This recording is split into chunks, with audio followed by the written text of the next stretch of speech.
দেখো বন্ধুরা, গাছ থেকে সকাল সকাল বেগুন তুলে নিয়ে চলে এসেছি। একটাই হয়েছিল আর বাকিগুলো ছোটো আছে, এই ভিডিও আমি দেবো। দেখো বেগুনগুলো কত কচি, আমি ছোটোতেই তুলে নিলাম, ভাবলাম বোধহয় পেকে যাবে।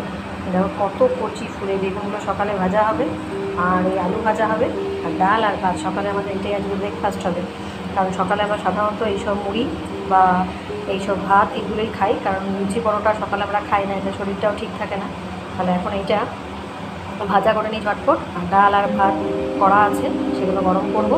আর সকালে এখন এটাই ব্রেকফাস্ট করবো। তারপর চলো তোমাদের সঙ্গে ভিডিওটা পরে কন্টিনিউ করছি। এখানে বেগুন আলু সমস্ত ভাজা করে নিলাম, আর ডালও ওখানে গরম করে নিচ্ছি, ভাতও চাপিয়ে নিচ্ছি। জলখাবারটা খেয়ে নিই, আর স্পেশাল রান্না শেয়ার করছি।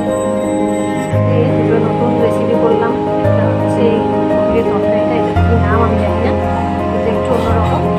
এই রেসিপিটা আমি পরে তোমার সাথে শেয়ার করবো। আর তার সঙ্গে আমি আজবার পোলাও রান্না করলাম, খুবই সহজ পদ্ধতিতে পোলাও রান্না করলাম। কালার কিচ্ছু এখানে অ্যাড করিনি, আমি শুধুমাত্র হলুদ দিয়ে এটা করেছি। এই রেসিপিটা তোমাদের সঙ্গে পরে শেয়ার করবো। দেখো কত সুন্দর কালার এসছে, দেখতে কত সুন্দর হয়েছে না, মানে আরও একটুখানি।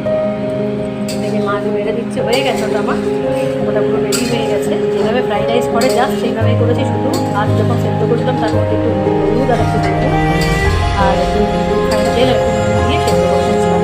আর কিছু না, যেভাবে প্লেন ফ্রাইড রাইস করি সেইভাবেই এটা করেছি।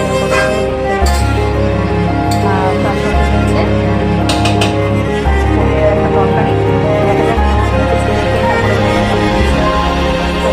পরে আবার ভিডিও শেয়ার করবো। টাটা, আমি এখানে রাখছি। দেখো ছেলেকে এটা সার্ভ করবো, এর সঙ্গে একটু স্যালাড দিয়ে দেবো, ব্যাস রেডি হয়ে গেছে। একদম ঝরঝরে পোলাও, একদম ঝরঝরে। দেখো পোলাওগুলো একদম কারোর সাথে কারোর ঠেকেনি, একদম ঝরঝরে পোলাও, একদম ঝরঝরে।